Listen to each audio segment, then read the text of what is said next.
Hey students, welcome to Module 3 of Microorganisms, Friend or Foe. Today, we're diving into something super important, how our body fights diseases and how vaccines help us stay safe.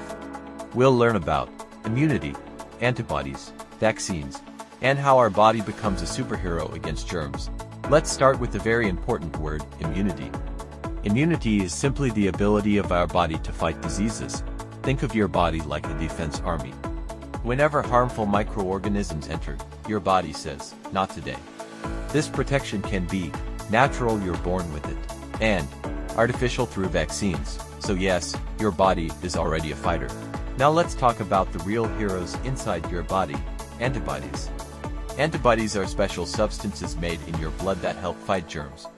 They protect you by creating memory cells so your body remembers the enemy, clumping germs together, agglutination, neutralizing harmful microbes, calling other immune cells for backup. So once your body learns to fight a disease, it becomes faster and stronger next time. But what if your natural immunity is not enough? That's where vaccines come in. A vaccine contains dead or weakened microbes.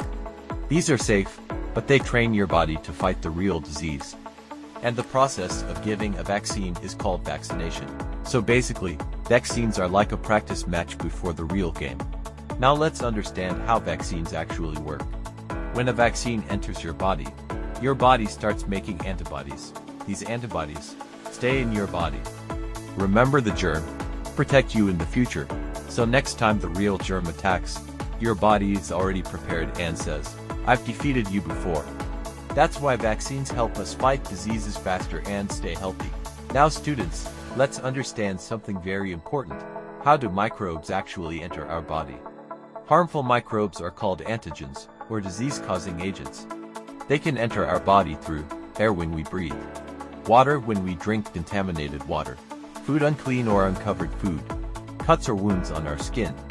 Once inside, they try to multiply and make us sick, but don't worry.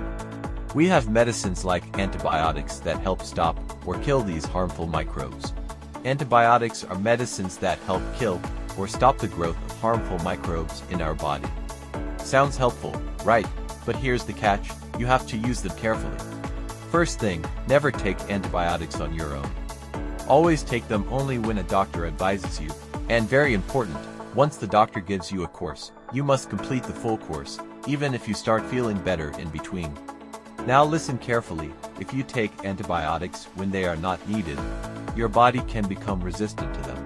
That means the medicine may not work when you actually need it. Also, taking antibiotics unnecessarily can kill the good bacteria in your body, which actually help you stay healthy. Another important point, antibiotics do not work on cold or flu, because those are caused by viruses, not bacteria. While taking antibiotics, drink plenty of water, and always avoid overdose. So remember, antibiotics are powerful, but only when used wisely. In the next module, we'll explore harmful effects of microorganisms, different types of diseases, how malaria spreads, how viruses cause diseases, diseases in humans, animals, and plants, and how to prevent them. So get ready for the next exciting chapter, because learning science is about to get even more interesting.